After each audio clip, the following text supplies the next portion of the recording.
What's up, NBA fan? What's up, all sports fan? This your boy right here, JB, host of the Behind the Bench Podcast Network channel. Giving a shout out to the rest of the crew, everyone who's tuning in. Thank you for supporting Behind the Bench. Subscribe to the channel. Help make the show the best that it can be. Man, all I gotta say, man, this is a trip, man. I'm telling you, man, this has been drudgery.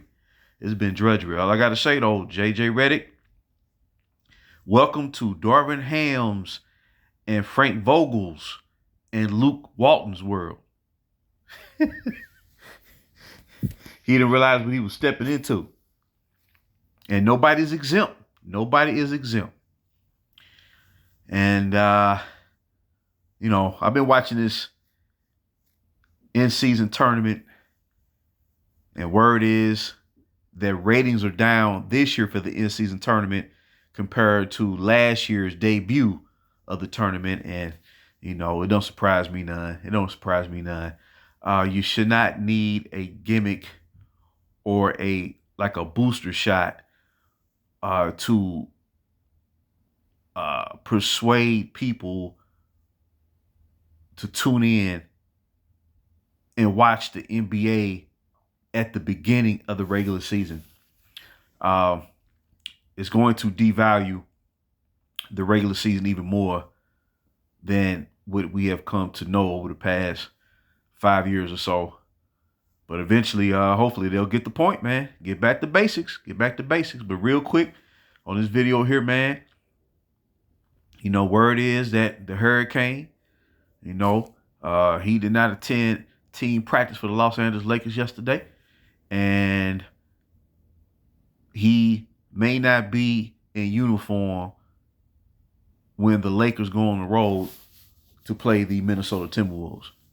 And I think it's a sad state of affairs, man. And nothing surprises me. And this is what, a handful of Laker fans, man, who have followed this team for a very long time. We've been trying to plea with newfound Laker fans, And, this is real, man. This is real. And when you see a all-time sports franchise about to collapse, man, it's heartbreaking, man, because all I am is a fan. I don't have no say. I don't have no soul, But at some point, this is what it comes down to. Either someone's going to step in and save this franchise or it's going to collapse. If they try to capitulate one more time. Look at the scenario. You got these talking heads on these sports shows over the past couple of days. All of a sudden, they're trying to push for the Hurricane to be traded to Golden State to play with Steph Curry. The reason that they're doing that is because this push with him on the Lakers, exploiting every asset imaginable, has run its course. If they make one more so-called blockbuster move, even when they said the most recent round of moves that were conducted a season and a half ago was going to lead to a championship last season, if they make another series of moves, it's going to break the bank. It's going to break the back of this franchise. I can feel it. I can see it. And it's this conundrum because you have so many people out there saying, go all in, go all in, go all in. And knowing the situation, I've never seen nothing like it in my life. So it's almost like what they saying is, man, if we can squeak out one more championship, man, I ain't even worried about down the road. Man, that's not a good way of thinking, man. I'm telling you, because when you get to that point, it gets real scary. Then everybody start panicking. That's why you got these talking heads now trying to push this guy, to so-called greener pastures. You know what I'm saying? Also, I saw one of them talking heads yesterday present the idea that Golden State is one piece away and you have to do what you have to do to bring that player on board, a la the Hurricane. And in doing so, you don't have time at that point to allow your young players to develop and mature and reach the point where they can contribute to a championship. It's the same talk that was communicated during the first year of when the Hurricane was brought to the Laker franchise. And what's funny is, sooner or later, they're going to have to accept the fact that none of this that's been going on is normal and none of it is legit. And it has set the NBA dynamic back years, man, when it don't have to be. And this is why I never believed in the notion that young talent is not needed or that young talent is expendable. Because the only way to keep professional sports going, you have to constantly draft in new players, right? You're drafting young men into the league, whether it's the NBA, NFL, Major League Baseball, whatnot. You don't draft veterans. You don't draft 30-some-year-old to your team. And that's how you know that this whole venture of the past 6.5 years has led the Lakers to operate backwards. But when these talking heads push for the Lakers to operate against his own interests, now they're seeing the drawback of it. And as I've been saying all along, the way this is set up, when it starts to crumble, when the cookie starts to crumble, they're going to pit all the blame on the front office and ownership. Because this is not a natural process anyway. It never was. To this whole that lets you know that all the previous eras from the let's say from the 60s, the 70s, the 80s, the 90s, the 2000s, that's how you know that the super team identity or personification of what a super team is does not apply to those past championship teams.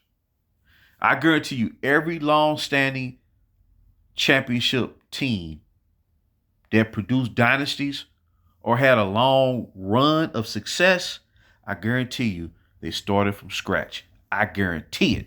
They didn't throw a whole bunch of players together and say, we're going to run the table, not 1, not 2, not 3, not 4, not 5, not 6, not 7. So here we go again. That's how you know this ain't natural. And that's how you can trace this mentality to the summer of 2010. Because in order to produce these super teams, you have to cast out what you drafted naturally as you are trying to build something in a conventional sense. But the super team, it stands on what it does is the only way that can be turned into reality, you have to exploit what's already there. You have to stand on the shoulders of players who are brought to the team in an attempt to build a foundation for success. See, it takes away from the foundation. And that's why you have all this unpredictability. That's why you have all this chaos that's generated. So when they see that the ship is about to sink, they don't want this guy to be associated with it. So now they're trying to push him out. Now, me personally, like I said, I will celebrate like there's no tomorrow as a Laker fan. When I get my squad back, I'm going to, oh my God, it's going to be a glorious moment, man. I'm telling you. There's going to be so many emotions that's going to like surface, man. I'm telling you. But the problem is no superstar should have the liberty, especially when they have no ties to your franchise, to be brought to your organization and have the power to operate with impunity and clear out the whole deck in order for him to stack the deck. That shouldn't be allowed. That shouldn't be possible. It shouldn't be possible. You see? And so what happens is, knowing this been going on for the past 15 years, the talking heads have to rationalize it and try to tag that behavior with NBA history of the past. So they'll say, well, Larry Bird's Celtics, they were a super team. Showtime Lakers, they was a super team. Bad Boy Pistons, they was a super team.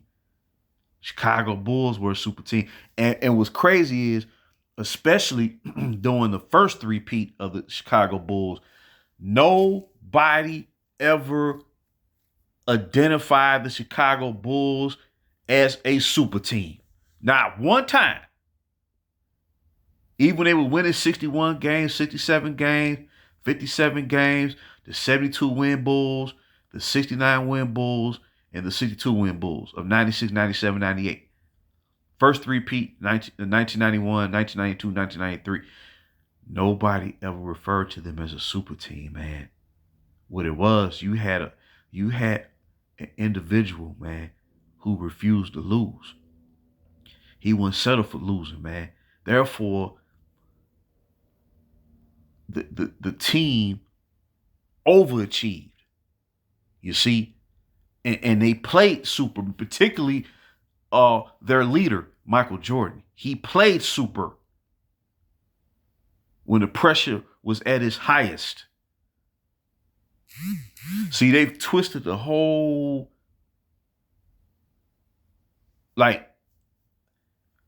axis of what winning is. The super team devalues winning. And it actually makes excuses for losing, ironically, even when it's supposed to be set up for you to have a cakewalk to winning. But as I keep saying, you look at the standings in both conferences, particularly in the Western Conference. Look at the standings as of right now. 3 of the top 4 seeds in the West are all teams that feature predominantly young talent or young star players that have tremendous depth. Real teams.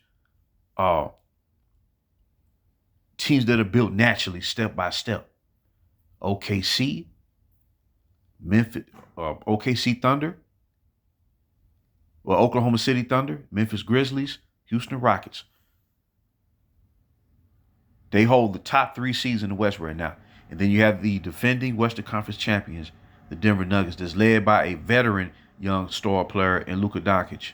They have one veteran star player on their team that plays alongside Luka Doncic, and that's Kyrie Irving. But other than that, they have a great balance. You see what I'm saying? That's not an accident what's happening. It's not an accident. And all these teams out here, man, that are went for broke, that threw all the chips in, they're sitting at the second half, the second tier of the lower bracket of the conferences, or in the play-in zone. It's not an accident. And that's why I never believed in the notion or the concept that you can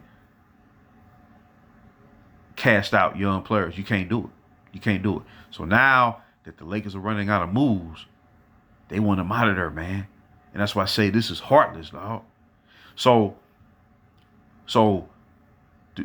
if he were to be traded to the Warriors, then that means what they're saying is, man, get rid of Moses Moody. Get rid of Jonathan Kuminga.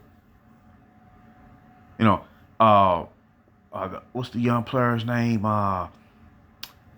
Oh my God. But all their young players. It's trying, as Golden State's moving forward in the future. Get rid of all of them. They talking about Andrew Wiggins too. Get rid of him too.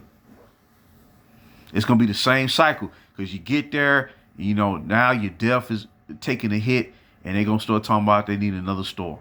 I'm telling you, it's like a dog chasing his own tail, man.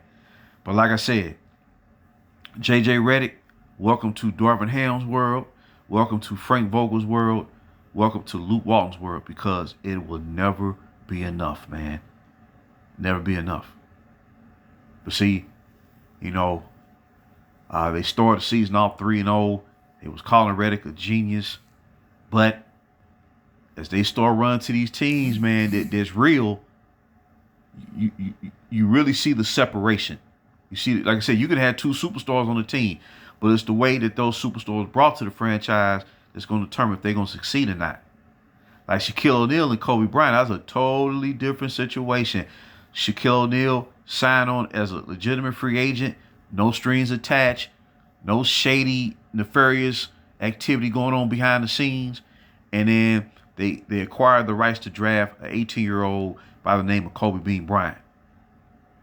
And they had to develop their chemistry over a 4-year period before they start winning them championships again. They had to go through the fire. You see what I'm saying?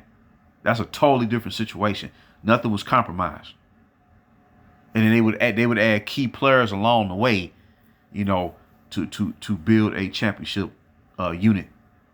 That's not what this is. They didn't take away when they brought in Shaq and Kobe, and then drafting Derek Fisher. Then they still had Eddie Jones in the beginning, along with Nick Van Exel and Eldon Campbell. You see what I'm saying? And he just kept building and making improvements to the team on it. It was nothing drastic. You know what I'm saying? As other teams, in the past or in the recent past have done to elevate their team to a championship level. But as I say, in closing, they do not want this guy associated with a situation that he's created. Because as I've been saying, they thought when they brought him here and they traded away all their young talent, cut them, waived them, and brought in another superstar